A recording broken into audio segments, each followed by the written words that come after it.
I, 25F, need some outside perspective about my boyfriend Alex, 26M, and the events that followed after his mom invited me to their family Thanksgiving. I'm questioning whether I overreacted or if there's something more sinister going on. This has been eating me up inside and I need to know if I'm seeing things clearly. Alex and I have been dating for 2 years now. We met at a mutual friend's birthday party. I wasn't planning to go that night because I was feeling down about my recent job rejection, but my friend insisted.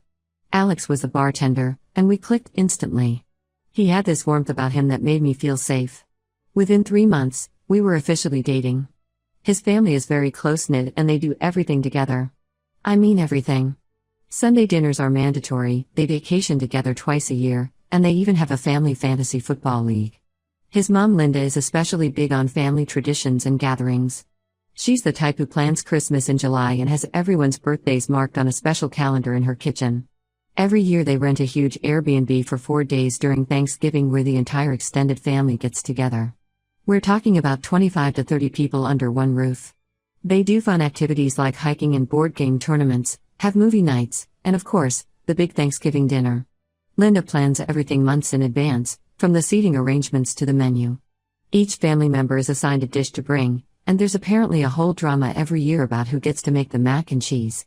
My family situation is completely different. I never had what you'd call a proper family life. My mom is a consultant for international companies and travels about 9 months of the year. Growing up, I spent more time with babysitters than with her. She tries to make up for it with expensive gifts, but what I really wanted was just her presence. My parents divorced when I was 12. It wasn't pretty.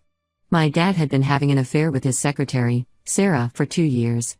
When Mom found out, she threw herself into her work even more. Dad married Sarah 6 months after the divorce.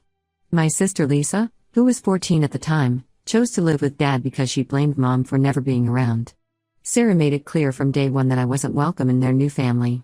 She would organize family trips and conveniently forget to include me, or plan family dinners on days when she knew I was supposed to visit. Eventually, I stopped trying. Alex knows all this. He knows how much I struggled during holidays. Last Christmas, I spent the day alone watching movies and eating microwave dinner because Mom was in Singapore and Dad took Lisa and his new family to the Bahamas. When Alex found out, he left his family celebration early to come stay with me. That's one of the reasons I fell so hard for him. When Linda invited me to their Thanksgiving celebration last month, I was over the moon. She pulled me aside during one of their Sunday dinners and said she wanted me to experience what a real family Thanksgiving feels like. She even asked about my food allergies and favorite dishes so she could include them in the menu. I was touched and excited. For the first time in years, I was actually looking forward to Thanksgiving. Everything was going great. I even bought a new dress for the dinner and found a recipe for sweet potato casserole that I wanted to contribute. Then yesterday, Alex dropped a bomb on me. We were sitting on his couch, watching Family Feud, our usual Tuesday night routine, when he casually mentioned that I shouldn't come to the actual Thanksgiving dinner. He said I could come to all the other activities and dinners during those 4 days, but not to the main event. His excuse? He said his mom sometimes forgets that other people have their own families to spend Thanksgiving with. The irony of this statement, given that his mom specifically invited me because she knows about my family situation, wasn't lost on me. I reminded him that I don't have anywhere else to go, Mom's in Singapore again, and I'm not welcome at Dad's. I thought once he realized this, he'd change his mind. But no. He just gave me this weird sympathetic look and went back to watching TV. Who does that? I was sitting there fighting back tears and he couldn't even be bothered to pause the show. When I asked him directly why he suddenly didn't want me there, he got irritated and said I was making a big deal out of nothing. He suggested I could order takeout and we could FaceTime during dinner. As if that's the same thing. What's really confusing is that I've been to several family events before. I was his +1 at his sister Emma's wedding last summer.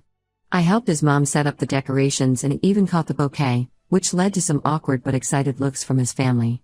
His family always seemed to like me. His mom especially has always been warm towards me, always hugging me and sending me home with leftovers after Sunday dinners. His younger brother Mike and I share the same taste in indie music and often exchange recommendations. Emma and I follow each other on social media and regularly interact with each other's posts. I tried messaging Emma to ask if she knew anything about this. She seemed genuinely confused and said their mom was actually excited about me joining them and had been planning seating arrangements to put me next to her. This makes Alex's behavior even more suspicious. When I brought this up with him, He got defensive and said I was trying to create drama by involving his family. The thing is, Alex has been acting weird for the past few weeks. He's been having a lot of private phone calls and leaving the room when texting. Sometimes I catch him smiling at his phone, but when I ask what's funny, he just says nothing and puts it away. At first I didn't think much of it because I trust him, but now I'm starting to wonder if there's something he's hiding. I'm hurt and confused. This isn't just about a dinner, it's about being excluded from an important family event for no apparent reason. His behavior doesn't make sense. If his family likes me and wants me there, why is he so adamant about keeping me away from Thanksgiving dinner specifically? Am I overreacting? Should I just accept his decision and spend another holiday alone? Any insight would be appreciated. Update 1. Thank you everyone for your support and advice on my last post. I was overwhelmed by the responses and many of you pointed out red flags that I had been ignoring. A lot has happened since then and I need to get it off my chest because I'm still trying to process everything. After my post, I tried to talk to Alex again about the Thanksgiving situation. He kept dismissing my concerns and getting defensive. Then 3 days ago, everything came crashing down. I was at Alex's place, helping him organize his closet. He'd been putting it off for months. He went to take a shower and his phone, which was on the bed, kept buzzing with messages. I know I shouldn't have looked. I've always believed in respecting privacy in relationships. But after weeks of suspicious behavior and all your comments about red flags, something in my gut told me to check. There were multiple messages from someone saved as K, heart. My hands were shaking as I opened them, and what I saw made my heart stop.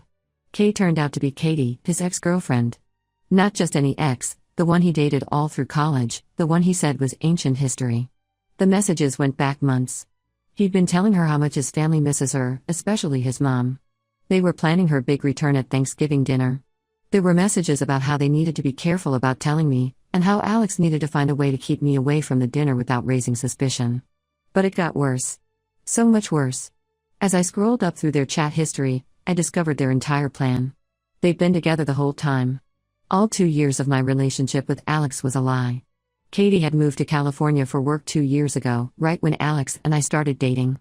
Alex's family, particularly his mom, had been pressuring him about settling down and starting a family. He and Katie decided to try long distance but kept it secret. He started dating me as a cover, to get his family off his back and to have someone to bring to family events. I felt sick to my stomach. I took screenshots of everything and sent them to my phone. Then I left before he got out of the shower. I couldn't face him. I spent the next 2 days in bed, crying and trying to make sense of everything. My best friend came over with ice cream and wine, but nothing could make me feel better. Then I decided to contact Katie directly. I found her on Instagram and sent her a message. I wasn't expecting a response, but she replied almost immediately. What she told me made everything so much worse. She and Alex had been together since their junior year of college, that's 5 years. They had this whole future planned out. But when she got the job offer in California, they knew long distance would be hard. Alex's family, especially his mom Linda, had been pushing him to settle down. They kept saying he was getting too old to be single and needed to find a nice girl to marry. So they came up with this plan. Alex would casually date someone while Katie was away, just to keep his family satisfied. I was never supposed to last this long. But apparently, his family liked me so much that they kept telling him not to mess it up. Katie said she didn't expect him to actually date someone seriously, and she got jealous when she saw how close I was getting with his family. The final straw came when Katie got transferred back to our city last month. They decided it was time to end their charade. The Thanksgiving dinner was supposed to be their big reunion. They were planning to announce their engagement to the family. That's why he didn't want me there. I was just a placeholder. A prop in their elaborate lie. 2 years of my life, all the memories, all the plans we made, all the times I opened up to him about my family issues, everything was fake. His family's kindness towards me was probably just pity because they knew the truth all along. I gathered all my courage and confronted Alex. I went to his apartment and showed him the screenshots. He tried to deny it at first, saying I was misinterpreting things. But when I told him I talked to Katie, he broke down and admitted everything. He said he never meant to hurt me, that he truly cared for me but just not in the same way he cared for Katie. He said I was amazing and he felt guilty every day. He was going to tell me after Thanksgiving. As if that makes it any better. I threw the key to his apartment at him and left. I blocked him everywhere and went completely no contact. His sister Emma tried reaching out to apologize, saying she had no idea about any of this. I don't know if I believe her. How could no one in his family know? They were also close to Katie during college. Did they all just play along with this cruel game? I feel so stupid. All the signs were there. All those times he was protective of his phone, all those mysterious work trips that lined up with Katie's visits home, all those times his family got quiet when I mentioned long-term plans or marriage. Everything makes sense now. I was such a fool. I'm writing this from my best friend's apartment because I can't stand being in my own place right now. Everything there reminds me of Alex. The coffee mug he always used, the blanket we bought together, the photos on my wall, it's all tainted now. I don't know how to move forward from this. How do you trust anyone again after something like this? I'll update again if anything significant happens, but for now, I just need to figure out how to get through each day without falling apart. Update 2. Just when I thought things couldn't get more complicated, they did. A week after my last update, I received a long email from Linda, Alex's mom. I almost deleted it without reading, but the subject line, "The truth about Katie," caught my attention. What she revealed changed everything I thought I knew about this situation. The family did know about Katie, but not in the way I'd assumed. According to Linda, Katie and Alex's relationship was far from the perfect love story he painted. It was toxic from the start. Katie was manipulative and had cheated on Alex multiple times during college.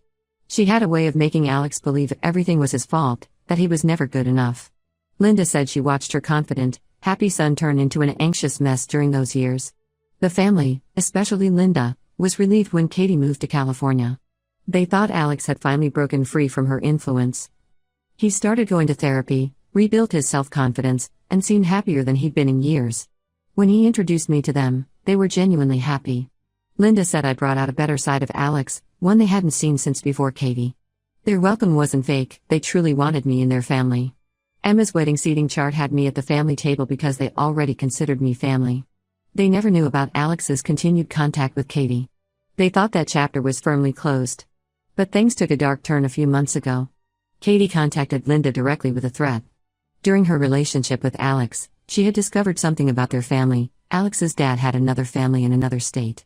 She had proof, photos, bank statements, birth certificates. Not only would this destroy their family's reputation, but it would also ruin Alex's dad's business. His company handles trust funds for wealthy clients, and a scandal like this would destroy him. Katie demanded the family's help in getting Alex back. If they refused, she'd expose everything. She wanted their blessing and support in announcing their engagement at Thanksgiving. She also demanded they distance themselves from me, especially Linda, who she felt was too motherly towards me. The family gave in to her blackmail. They had to pretend to welcome her back and find a way to uninvite me from Thanksgiving. Linda said she felt sick every time she had to pretend to be excited about Katie's return. The whole family was walking on eggshells, trying to protect their secret while watching Alex potentially ruin his life again. Linda apologized for not telling me sooner. She said she was ashamed of their cowardice, of choosing their reputation over doing the right thing. She also revealed that Alex had been struggling since I left. He's been drinking heavily and missed several days of work. The guilt and stress finally broke him last week.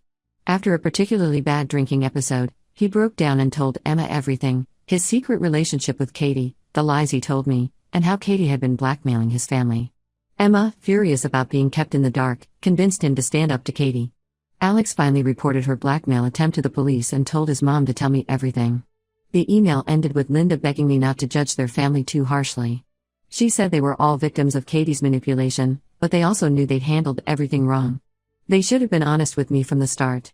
I spent days processing this information. Yes, Alex was wrong to hide things from me and lie for 2 years. Yes, he should have trusted me enough to tell me the truth. But he was also a victim of Katie's manipulation.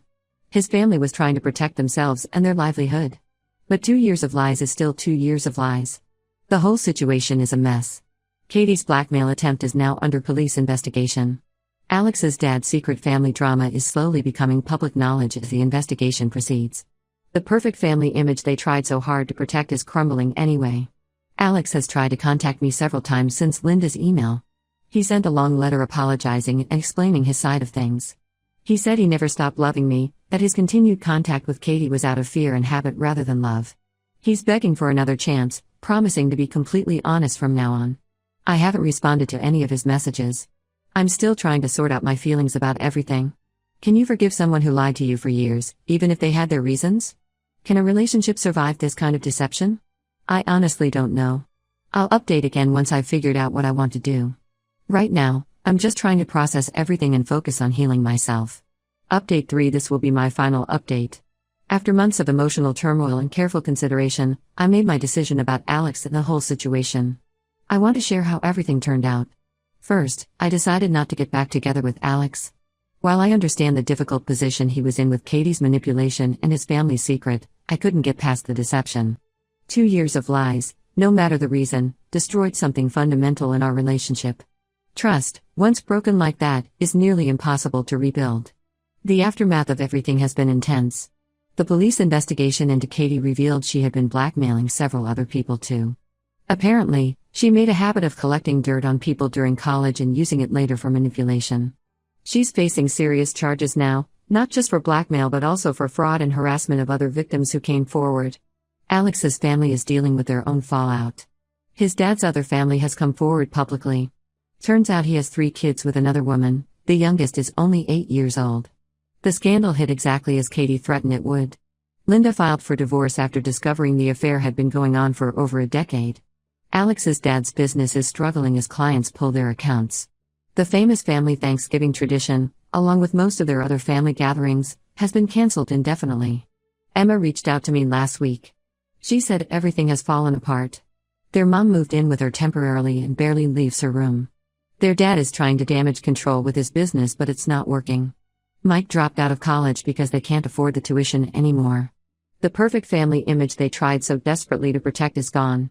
Alex has tried to contact me several times. He's in therapy now, dealing with his issues from the toxic relationship with Katie and his family's collapse. He sent me a letter saying he understands why I can't be with him but he'll always regret losing me. Part of me will always care for him. You can't just switch off feelings after 2 years, but I've moved on. I couldn't stay in our old apartment with all those memories, so I found a new place across town. I also switched jobs to avoid running into Alex at the coffee shop near our old offices. The fresh start has been good for me. I adopted a cat from the local shelter. She's been great company and doesn't lie about her intentions, except maybe about not wanting to knock things off my shelves. I've made new friends through a local book club. We've started our own holiday traditions, including a Friendsgiving that actually turned out to be more fun and meaningful than at any family holiday I've had before. My mom, after hearing everything that happened, has been making an effort to be more present. She even canceled her Christmas trip to spend it with me this year. Sometimes I catch myself thinking about the what-ifs. What if Alex had been honest from the start? What if his family had faced their problems instead of hiding them? But I've learned that dwelling on what-ifs only holds you back. Sometimes the hardest part of moving forward is accepting that you'll never get all the answers you want. The biggest lesson I've learned from all this is that the family you choose can be better than the family you're given, or in my case, the family that was never really mine to begin with. I'm creating my own traditions now, building relationships based on honesty rather than appearances. To everyone who supported me through this journey, thank you. Your comments helped me stay strong when I wanted to give in, when the loneliness felt overwhelming. I'm in a better place now. And while it's not the happy ending I once imagined with Alex, it's the right ending for me. Life isn't about finding the perfect family or relationship, it's about being true to yourself and not settling for lies, no matter how beautifully packaged they might be.